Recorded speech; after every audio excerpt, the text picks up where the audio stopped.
musical linguistic objects help machines.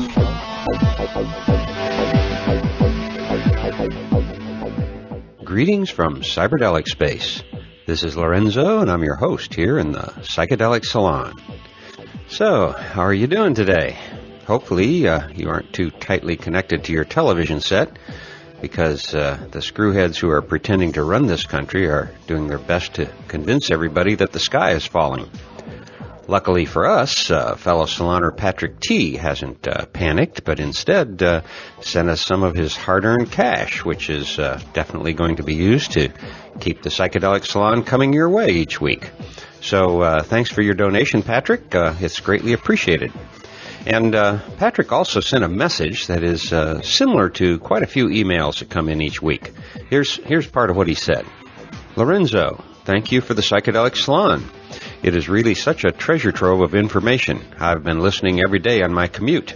I just attended the Horizons Conference in New York on inspiration from listening to the Salon. It was great. I heard Alex and Allison Gray and Encyclopedia Pictura and was really inspired. My interest is in psychedelic art, research, and therapy, especially as an adaptive technology for people with disabilities. I am particularly interested in psychedelic therapy, MDMA and LSD. Do you have any general recommendations for how one might go about finding local information on that? How one might go about researching specific therapists? Can you help me or give me some general ideas? I really wish I could, Patrick, but finding the others, particularly in the climate of fear that we are immersed in these days, well, it isn't easy. To begin with, most people are afraid to even stand up and be honest about how they feel about psychedelic medicines. I know that when I was still caught in the web of corporate America, that I seldom voiced my opinion on these matters. Yet, once I did start to make little statements here and there, I was very pleasantly surprised at how quickly the others found me. Now, as to finding people who are still providing psychedelic psychotherapy, that's extremely difficult, mainly because anyone providing these important and valuable services is not only risking their career, they're also risking imprisonment. Now, the good news is that thanks to the impressive work that Michael and Annie Mithofer and their staff has been doing on the study of MDMA as a tool to be used to help people recover from traumas such as rape and war, well, it looks like they may receive approval for a much larger study in the not-too-distant future. And there are some other possibilities for expanding psychedelic studies. I know that Charlie Grob is planning on expanding his work on psilocybin, using it to alleviate anxiety associated with cancer and other possibly terminal diseases. So we should all be looking out for news of these and other studies that are gradually gaining a little traction in the research community. I wish I could give you a better answer than that, Patrick, but for now, that's about all we have to go on. But thanks again for the donations, and particularly for your kind words. It's always nice to hear from fellow saloners who thank me for the podcast. Even though I've pretty much had to give up responding to email, I do make a point of reading everything that comes in. And I'm here to tell you that all of your kind words are very much appreciated. Now, as for today's podcast, the first thing I should mention is something that was raised in an email from Taryn Healer, who had this to say about last week's podcast with Robert Anton Wilson. And here's part of what he had to say. I really liked this story, but did anything else crystallize at the end? Or did Bob just start talking nonsense after a while? I ask because the recording seemed to end abruptly. Well, you caught me there, Taryn Healer. As you guessed, yes, I did more or less cut Bob off when the first side of the tape came to an end. But the good news is that it actually did come at a good point, because he completely changed the topic and began talking about extending human lifespan to several centuries. As usual, I've got a few things to say about that myself, but first let's join Robert Anton Wilson sometime back in 1986, I believe, and hear what he was thinking back then about how long we humans might be able to live if all goes according to plan. So, as human lifespan has been increasing, from the beginning, and now we're learning how to change intelligence too. It should not come as a big shock that there are a lot of researchers saying, how far can human lifespan be extended? Nobody knows, because the research is just in its infancy, but already there have been spectacular successes with experimental animals. The age of experimental rats has been doubled in one experiment. The age of fish has been tripled in another experiment. But if we had the immunological system at 80 that we have at 20, we might live 200 years, 500 years, nobody knows. There have been predictions by researchers in the field that lifespan can be extended to 500 years. Others have predicted to 1,000 years. And then an interesting factor enters the equation. If lifespan can be extended to even 140 years, to take a conservative figure, just doubling what it is now, and remember what it is now is already doubled what it was before the French Revolution. If it could be extended to 140 years, then everybody who would ordinarily die in 70 years will be around for 140 years. That means, in the case of most of us, we'll be around for over 100 years more of scientific investigation into longevity. With 100 years more investigation, who knows what breakthroughs could happen. Maybe we will learn how to transfer consciousness into silicon. If we can find a way to translate the structure of my brain into silicon chips, then my consciousness would be in the silicon chips, and since silicon is potentially immortal, I would be immortal. Is that science fiction? Well, the atom bomb was science fiction once. I remember when I was in high school, I remember a lot of experts saying we'd never be able to reach the moon. And I remember other experts saying, oh, we can reach the moon, but it will take at least 100 years. So if you look at the longevity revolution from either a radical or a conservative perspective, you look at it radically, nobody knows what we might do by the year 2000, since knowledge is accelerating faster all the time. Look at it conservatively and say that all we're going to do is increase lifespan to maybe twice what it is now. That means we'll be living through so much more history and so many more breakthroughs that we have no idea how far it can be extended. It is quite thinkable that there are people in this audience right now who will never die. That's a statement that could never be made before in history. So, as we are moving off the planet and going into space, and lifespan is extending and we're learning how to change our consciousness, we are becoming an entirely different species.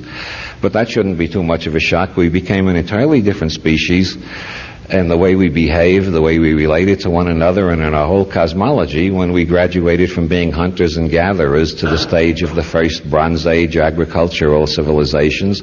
And we went through an equally astounding metamorphoses when we went from the agricultural age to the industrial age. And we're already in the process of a tremendous change now as we're going into the computer age. Nobody quite knows where it's taking us, except it's taking us to entirely new dimensions of organization and possibility. Going back to the first amoeboid creatures in the ocean and their path up to the amphibians and on to the saurians and onwards to the mammals. It has taken 4.5 million years to get where we are now, but we're moving faster all the time. The direction of evolution seems very likely to be that life is moving to the position where it will be omnipotent, where life can do anything it wishes to do. And in general, you can see that even on the surface of a primitive planet like this. From the time life started here, it has spread itself all over the planet, taking whatever form it has to take to adapt to any condition. Life has gotten to the top of the Himalayas. There are life forms up there. Life has gotten to Little America. Look at the sidewalk closely when you're taking a walk, and you see little bits of grass coming up between the cracks. Life has found a way to break through the concrete. Life seems to have a tremendous Dionysian exuberance about it, what Nietzsche called a will to power. And life seems to be aiming at nothing less than the attainment of divinity.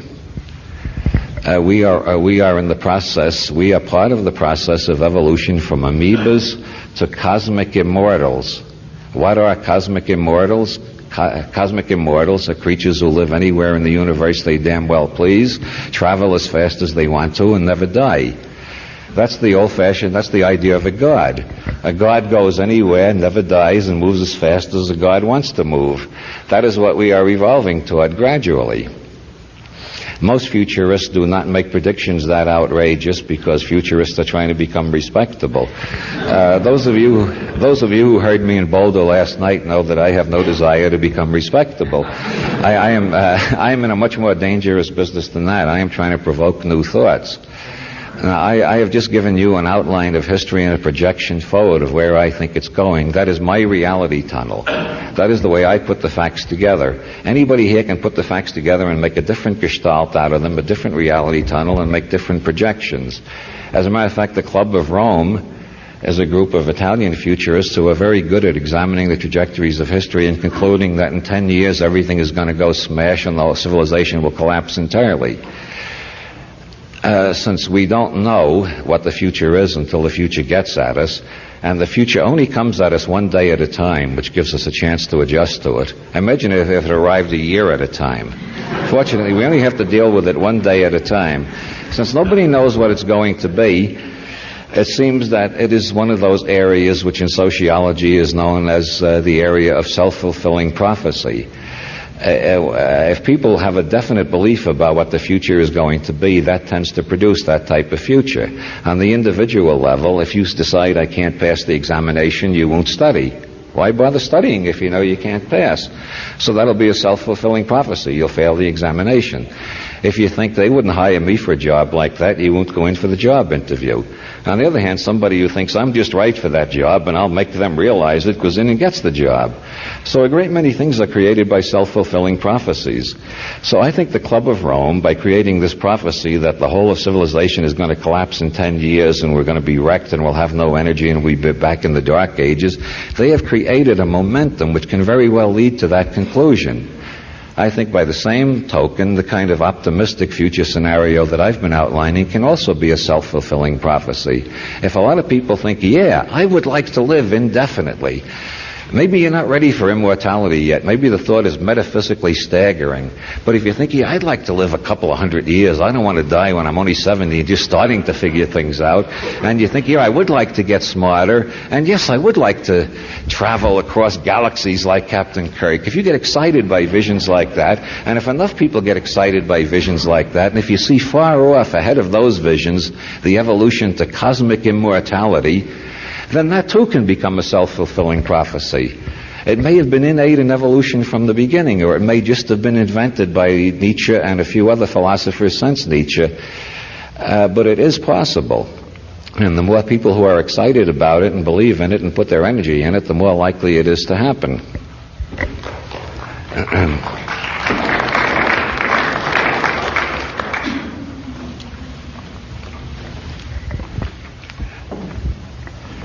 I think at this point I will have a question period. I wish some of the fundamentalists showed up tonight. They could announce that this is Satan that you hear speaking to you. This is obviously an anti-Christian message. It doesn't say anything about hell, sin, damnation, doom, or anything like that. So I must be serving the dark one. But they're not here. Is there anybody else who has any interesting objections to raise to this kind of fantasy? Does anybody have any questions then? Yes? It seems to me that some of the apparent increase in lifespan is an illusion caused by the reduction in child mortality. What is the actual change in lifespan of people who reach the age of 10 from then on? Because, you know, there was a time when something like 6 out of 10 kids died before they reached the age of 5. Mm-hmm. It's no longer around. Yeah, but that is part of the explanation of the average life expectancy increasing, but it's not the whole explanation, because if you read books about, say, the 18th century, you will see that not only were a lot of kids dying very young, but people were dying in their 20s all the time, because smallpox came around every couple of years, and that killed off about half the population. Then they'd start to recover, and back would come the smallpox again, or another type of plague, cholera or one thing or another. And in the 19th century, you find the same thing. You find people getting knocked off in their 30s by the pollution in the rivers of England is poisoning whole towns, and so on. So it's not just infant mortality. There was high mortality between 0 and 10, and between 10 and 20, and between 20 and 30, and between 30 and 40, and hardly anybody survived beyond 40. Some did, but there are always a lucky few with superior genes or extra good luck or something. So you do find cases of 70 80, 90-year-old people in earlier epochs, but you don't find them at the same rate. Even in recent years, we find the number of people over 100 in England in 1976 was 300. In 1986, it's 3,000. And you found a lot of, you wouldn't find earlier in history people like George Burns doing comedy acts at the age of 80, and so on. So it's more than just the decline in infant mortality. There's been a decline in death at all ages. Next question. Do you see any significant impact on the pendulum swing of conservatism and liberalism?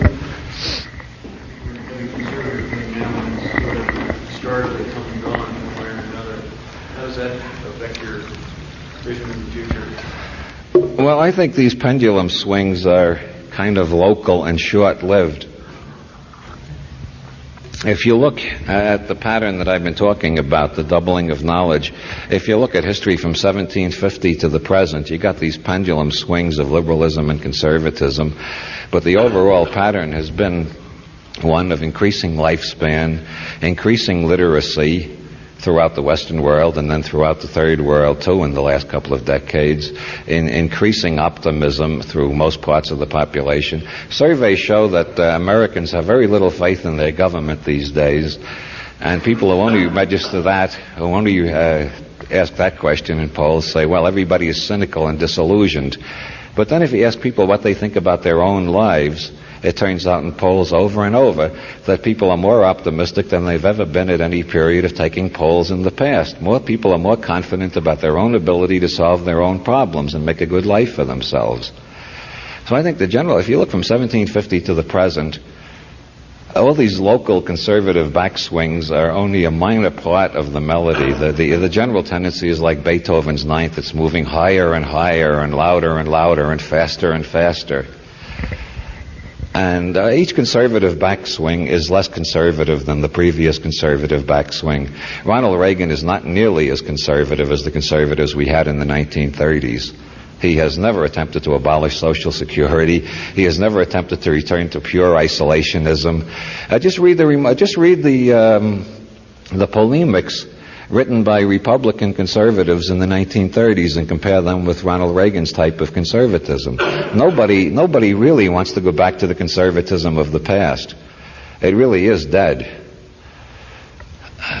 Next question. Don't you think this Dionysian spirit that keeps people on the quest for power is what has brought so much of the destructive tendencies into humanity and so much of the violence into the world?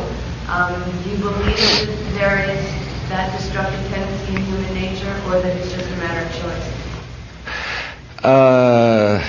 The Dionysian,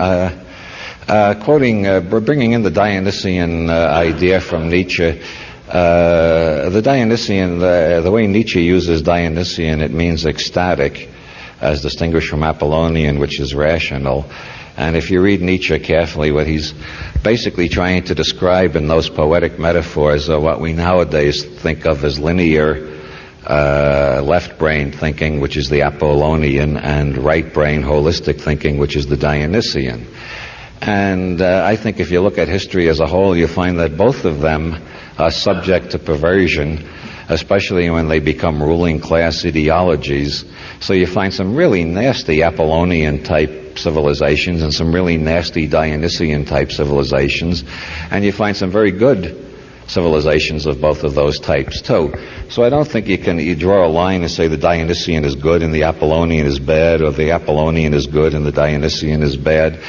These seem to be part of a dialectic, both of which are necessary for our evolution as I see it. Is that quite what you were asking? Oh, good. Next question.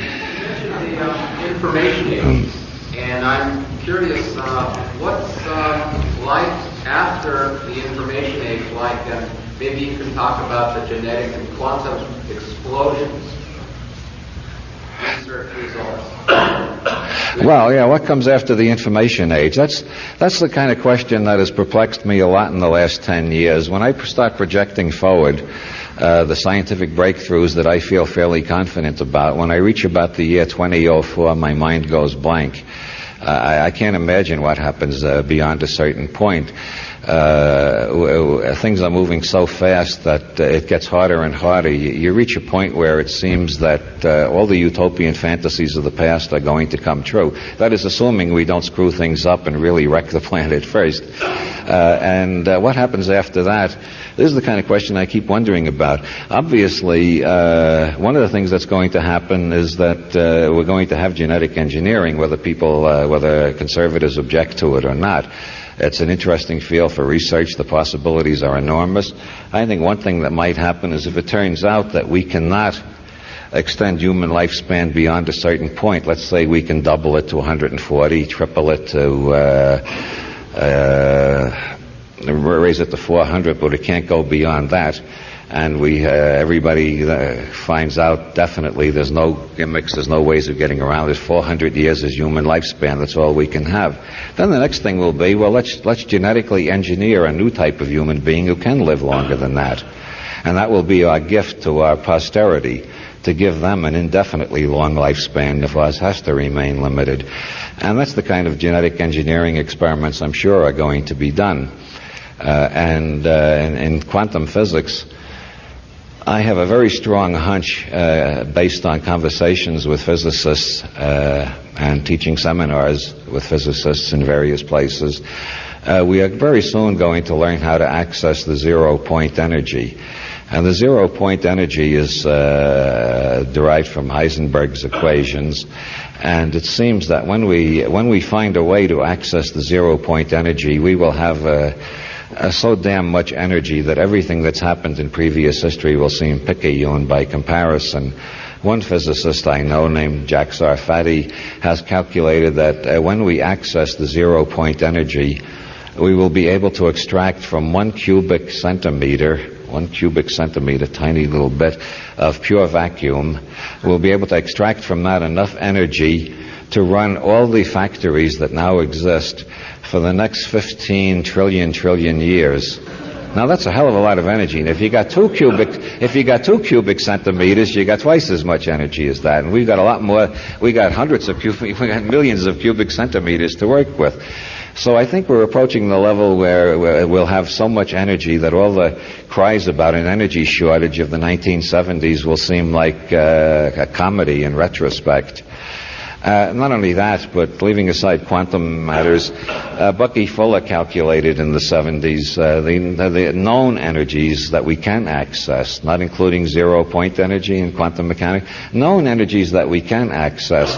If you add them all up, it turns out that we're now accessing less than 1/4 of hundredth of 1% of all of those energies. 99.999975% of all the available energy on this planet is not being used at present. Mostly because the people who have the economic clout can't see a way to make a profit out of accessing those energies.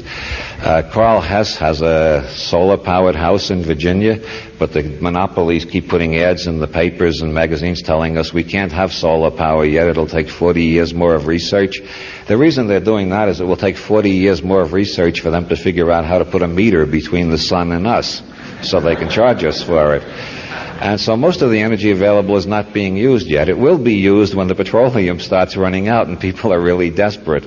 Yes, your question. I just wanted to comment on the Dionysian thing. It seems to me that that warfare has had a great impact on our giant pieces.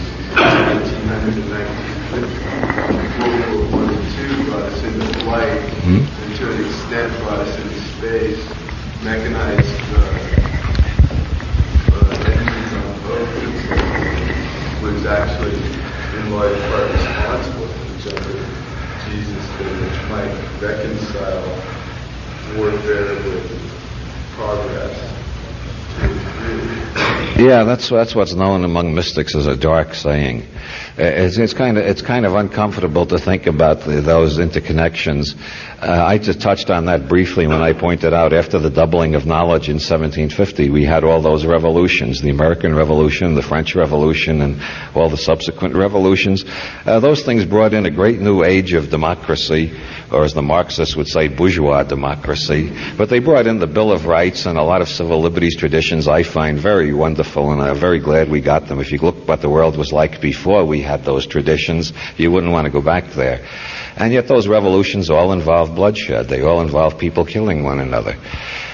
This is the dark side of history, and all I can say, I haven't resolved that in my head philosophically yet. It's a perpetual paradox to me, and that's why there's so much irony in my writings. The only thing I can say is what George Burns said as God.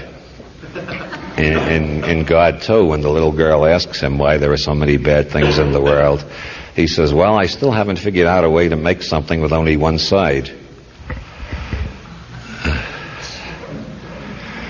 Which is sort of the Taoist outlook. Yes? I have a question. I know you've written about political assassinations in this country. I wonder whether for you it's more than a device for selling books, or what is the significance? What is the significance for you? How does the average person look upon it? It's the waste of time and conspiracy. A device for selling books. Like all writers, I am eager to sell my books.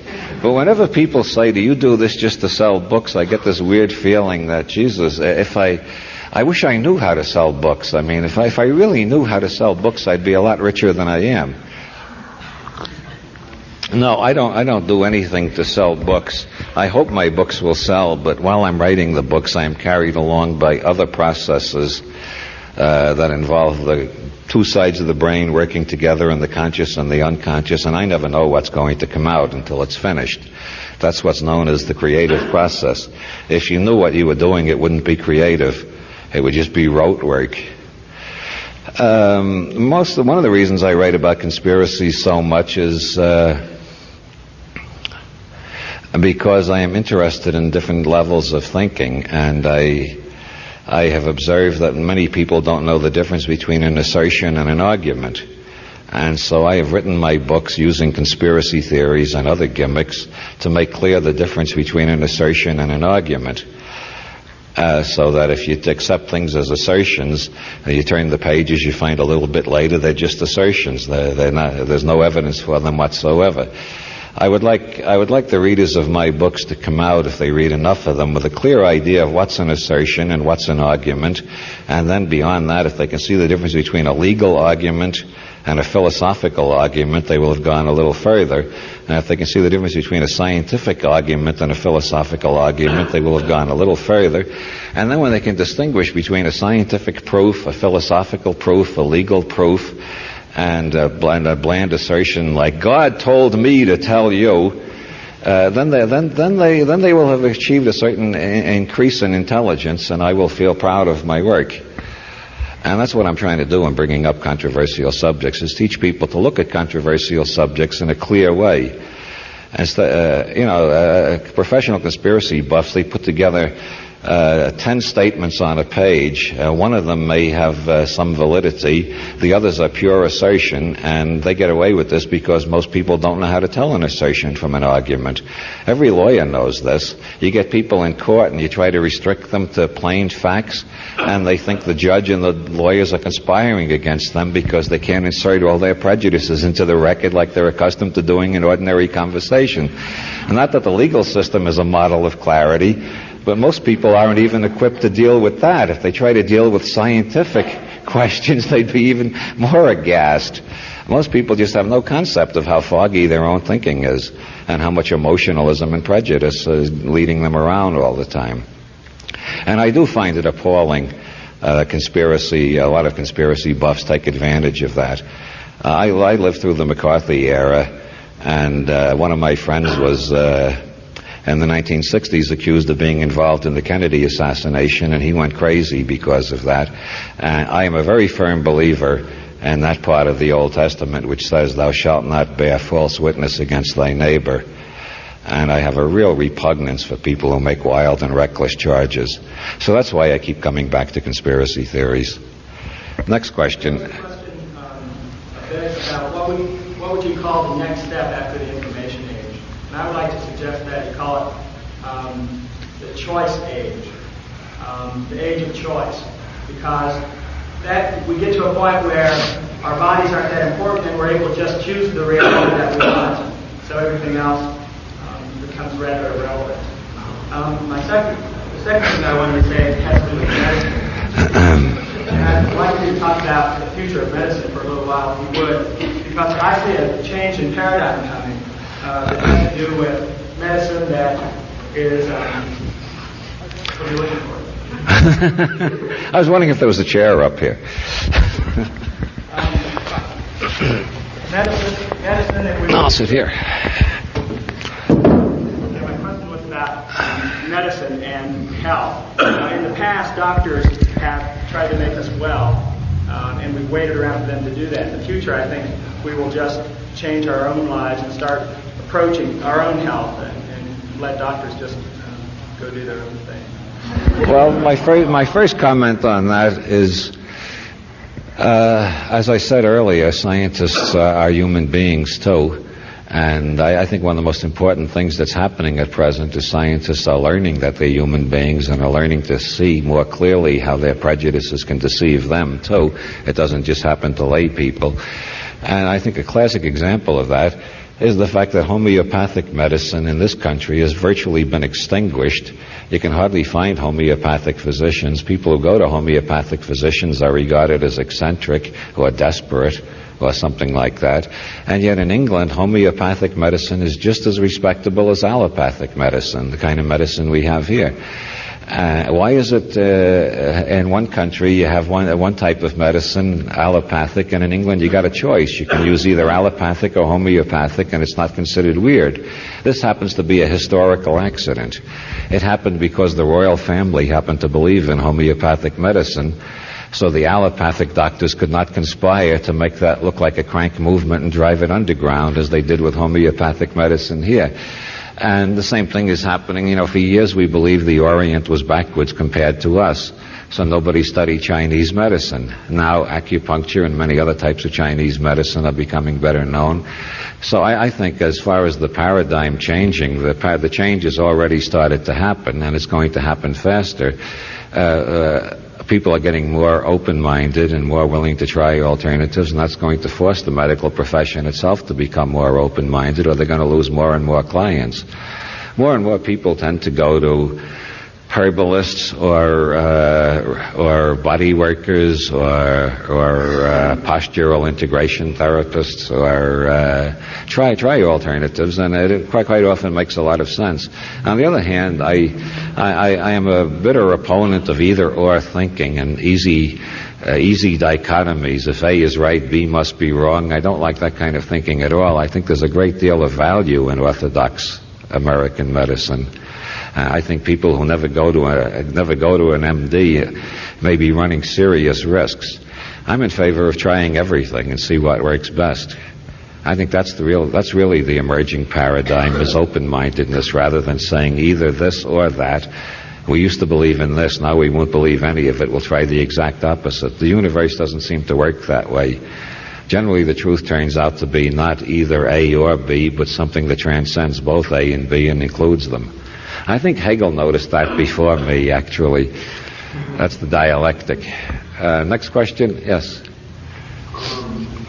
Back to the immortality thing in medicine in general, at the risk of sounding like a Marxist, do you think that these life extension techniques will be made available to the common people, or those who I don't see anything wrong with sounding like a Marxist. I often sound like a Marxist myself. My attitude is use every reality tunnel where it's useful. I find Marxism very useful in analyzing a lot of phenomena. I find Freudianism very useful too. I use whatever model seems best for each case. I find most cases I understand a lot more if I look at it through 4 models instead of just through one. And I generally use the Marxist model as one of my four for thinking of most things. But your question is what I think Marx would have called vulgar Marxism. Pardon me. Marx did coin that phrase himself. There is an assumption in there that they will keep something away from us. That is based on the idea that they are smarter than us. I don't accept that. I regard myself and my friends as the real power elite. I don't think anybody is smarter than us or going to get anywhere faster than us. And so I don't worry about those mighty figures who are tougher and smarter and shrewder and are going to keep everything to themselves, because I just think I happen to know the smartest scientists on the planet. And I'm going to hear about life extension before most people do.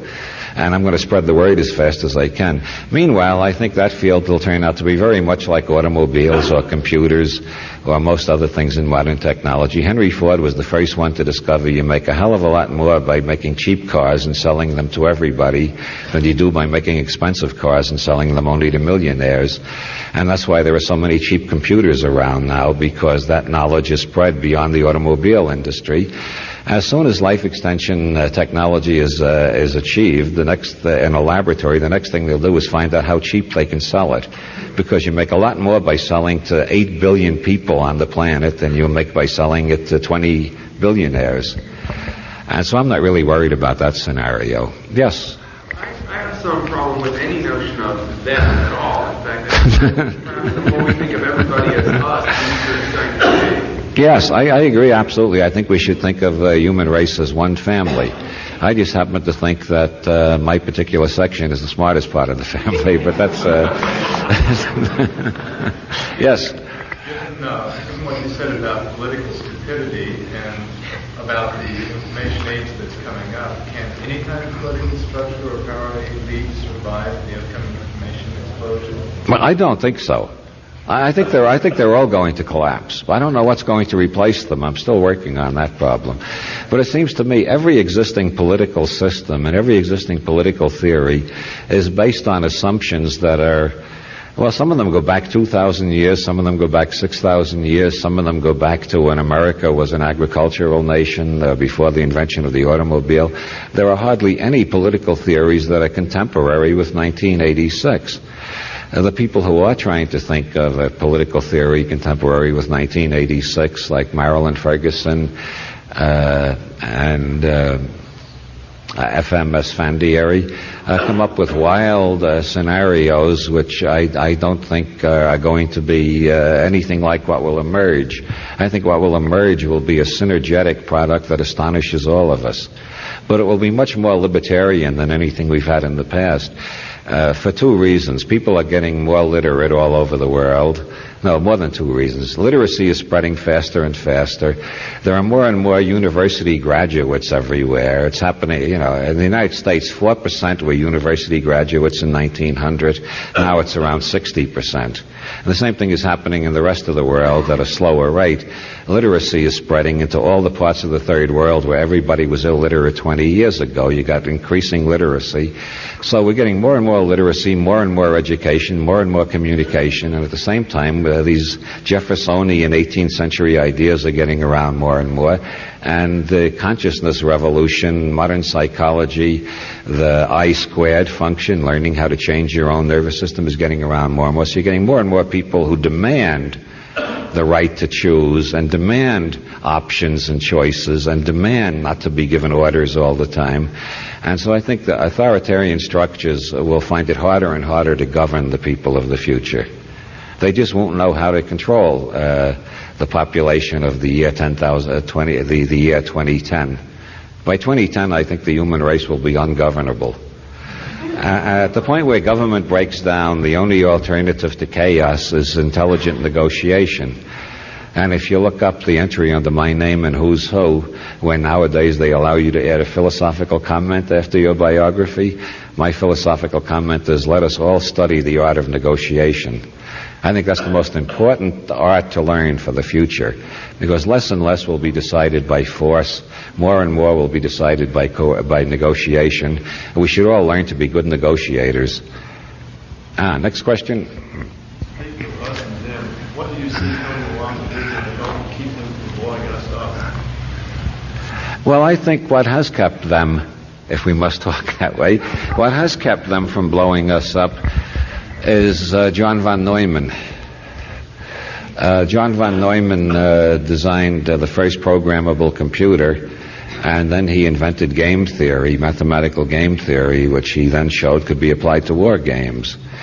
And I think the reason we're here tonight, the reason there's life on Earth 41 years after Hiroshima, is because both sides in the Cold War keep running their favorite scenarios through their computers. Can we beat them with this technique?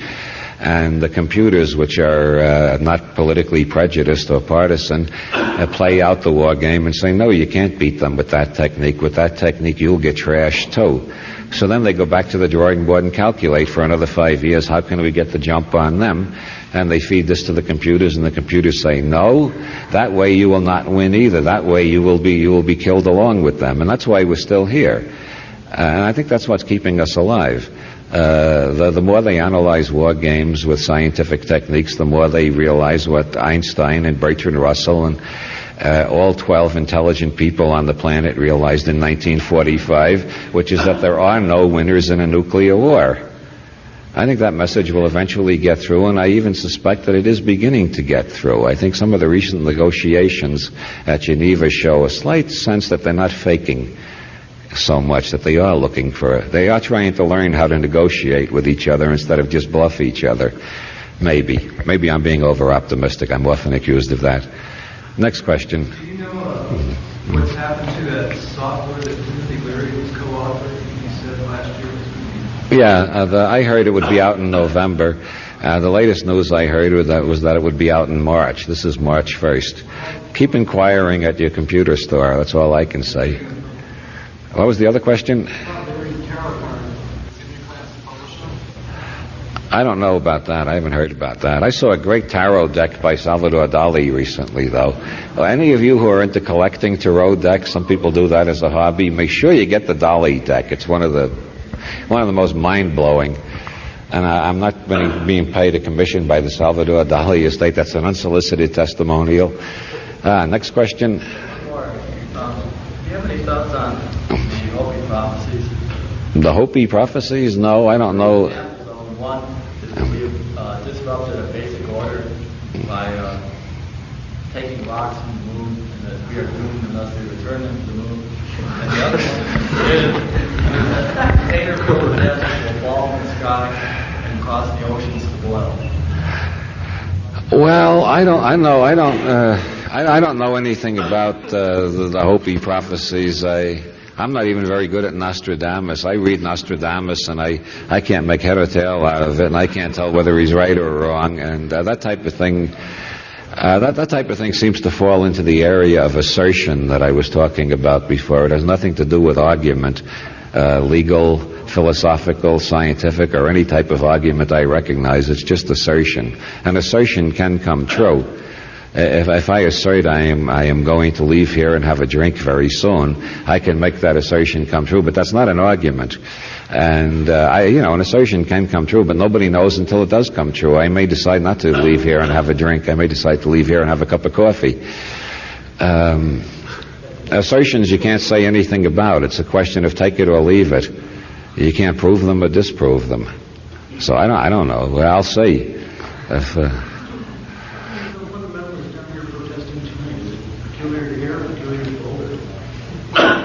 I don't know. I asked them last night, would they please come to the Denver lecture too and bring all their friends. I said, if you can get a bigger demonstration, I'd get more publicity and sell more books, and I'd be very grateful to you. And I think that may have discouraged them. I think their goal is not to help me sell books, so they decided to boycott me instead. That's the trouble with being honest, you see. You always end up screwing yourself that way. I should have told them, please don't come to Denver. I'm terrified. If you expose me, I'll lose all my fans. And then they would have showed up with then they would have got all their friends together, and they would have had a big enough demonstration to get on television. And next question, yes, back there. How do you answer those people who say that maybe it's premature for us to spend so much on space exploration when we really haven't learned how to live on this planet yet, in terms of desertification and erosion and more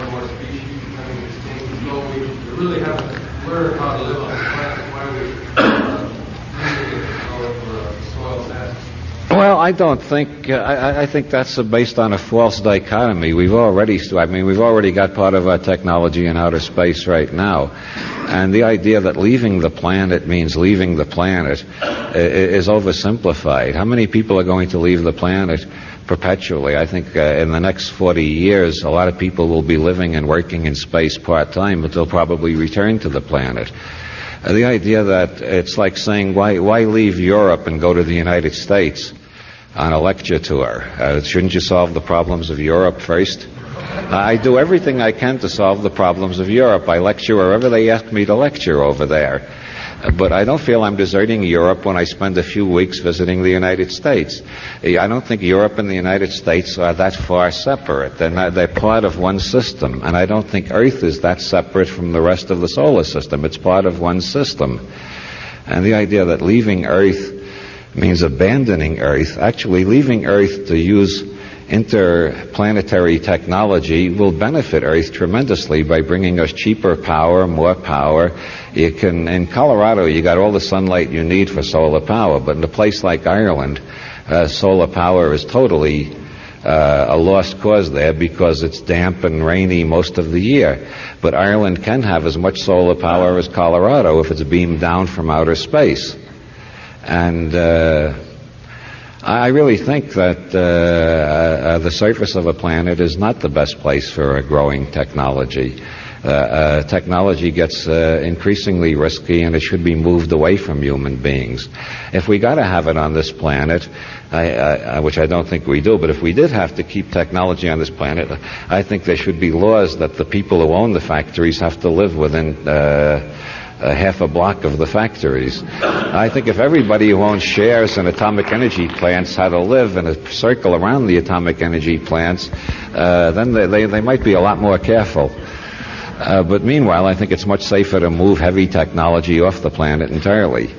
And that would give the planet a chance to become one great big nature park. You're listening to the Psychedelic Salon, where people are changing their lives one thought at a time.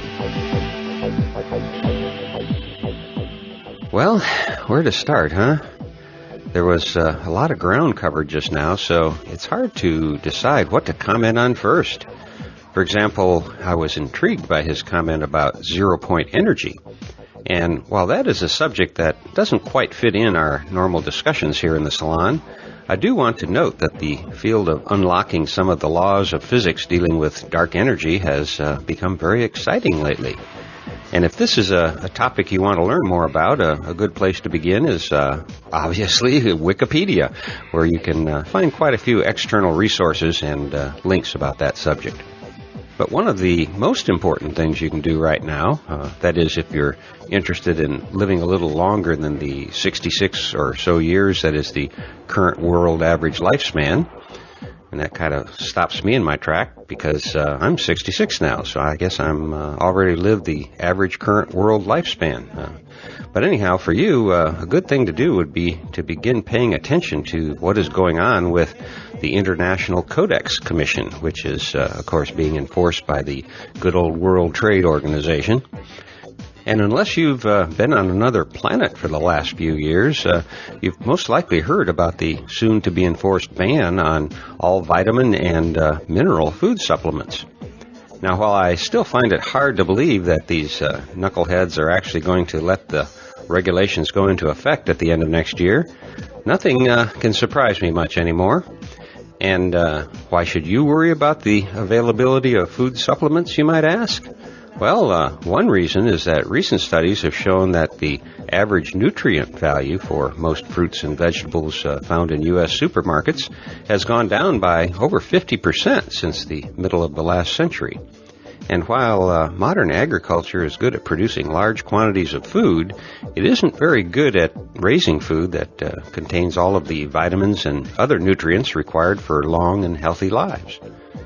Now, I'm sure that I'm not the only one who remembers the time back when MDMA was still legal, but back then we all knew that it would soon be banned, and so those were great times for ecstasy dealers because everybody was stocking up on it before the ban became effective. So maybe it would be wise to begin stocking up on vitamin D, B, C, and a few other supplements that will be critical for anyone who wants to extend their normal lifespan, like Bob Wilson was just talking about.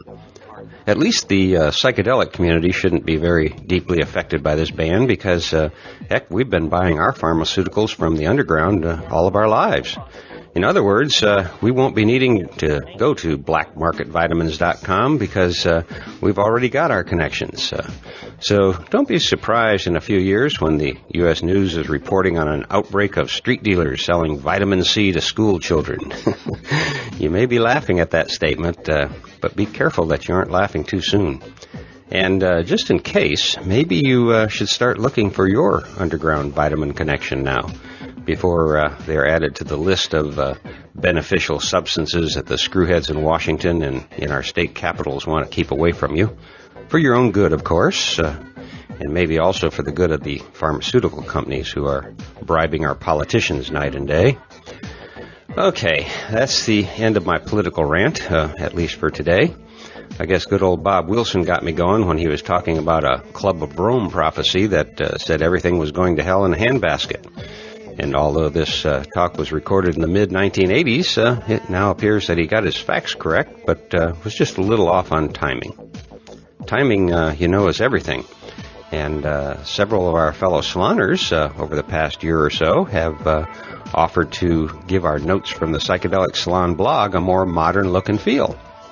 And I've visited most of the example sites you all have sent me to give me an idea of what they can do to help. But I have to admit that every one of them looked a lot better than our current site does. But for right now, the timing isn't just right because even though I wouldn't have to do much to help upgrade the design, it still would take some of my time, and that's the only thing I've run low on lately. I'm already behind on my deadline of finishing my new book by the end of November, and until that project is completed, I just can't undertake anything else, including email, I'm afraid. So until I get this little 6-year-long project finished, I'm not going to have the time to do much else. And yes, I realize that I'm setting myself up in the event that no one likes my new book, but that's not why I'm writing it. So I hope you all understand how much I appreciate your offers to help with the website, and I do plan on getting back to this project sometime next year. Hopefully my filing system will hold together long enough to be able to find your offers to help when the time comes, but please know that I am very appreciative of your offers.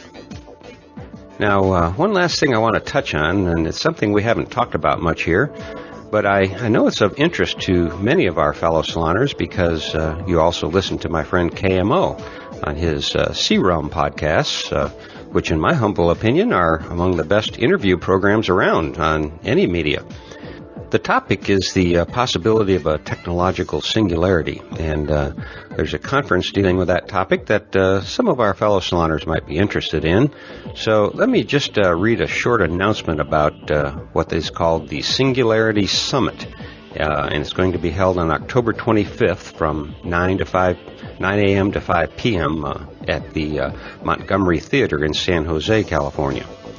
And their announcement says, throughout the past half-century, the field of artificial intelligence, AI, has been progressing steadily. As progress continues, it is likely that the problem-solving abilities of AI systems will approach and then surpass the brightest human minds. So, if so, it is also likely these systems will acquire the ability to improve their own programming without human assistance. The development of such systems should be approached with considerable forethought. The prospects and implications of powerful machine intelligence has been called a singularity by analogy to singularities in mathematical physics, particularly black holes. This analogy invokes the concept of the event horizon that shields the singularity from outside observation. This point of view is informed by the notion that it is difficult for us to predict what will be done by intellects that exceed our own mental ability. We consider it plausible that advanced AI systems may arrive in the next few decades, and the policies and precedents we set at the present will have significant influence over what will happen in the future. we think it is time for AI researchers and engineers to work together with society at large to craft a roadmap for the development of this technology to bring about a desirable and beneficial future. And the list of speakers who will be attending this conference is quite impressive. They include Peter Diamond, the founder of the X Prize Foundation, Esther Dyson, Ray Kurzweil, the Chief Technical Officer of Intel, the co-founder of PayPal, and, of course, Vernor Vinge, who is not only a renowned science fiction author, he's also the originator in 1993 of the concept of a technological singularity. And the announcement goes on to say, the Singularity Summit is the premier dialogue on the singularity. The first Singularity Summit was held at Stanford University in 2006 to further understanding and discussion about the singularity concept and the future of human technological progress. It was founded as a venue for leading thinkers to explore the subject, whether scientist, enthusiast, or skeptic. Since 2006, the scope of this dialogue has expanded dramatically. In 2008, the singularity now has entered mainstream consideration. IEEE Spectrum, a sober and mainstream technology publication, issued a special report on the subject. And Intel Chief Technical Officer Justin Ratner remarked that, "We're making steady progress toward the singularity," during his keynote to 2,000 people at the Intel Developer Forum. What was once a relatively unknown concept is now being discussed in corporate boardrooms. And you can learn more about this conference at www.singinst.org. Maybe there'll be a recording or two that comes out of this conference that either KMO or I can play for you later this year. But in any event, I hope someone who attends it will tell us about the highlights. I have mixed emotions when it comes to this topic. I guess you could call me an undecided, although Vernor Vinge would call me a gradualist. Of course, Vernor thinks that Ray Kurzweil is a gradualist too. So that should give you an idea of the level of discourse to expect among this interesting group of speakers who will be together on that day. And now, as always, I'll close this podcast by saying that this and all of the podcasts from the Psychedelic Salon are available for your use under the Creative Commons Attribution Non-Commercial Share-alike 3.0 license. And if you have any questions about that, just click the Creative Commons link at the bottom of the Psychedelic Salon webpage, which you can find at psychedelicsalon.org. And that is also where you'll find the program notes for these podcasts. And for now, this is Lorenzo signing off from Cyberdelic Space. Be well, my friends.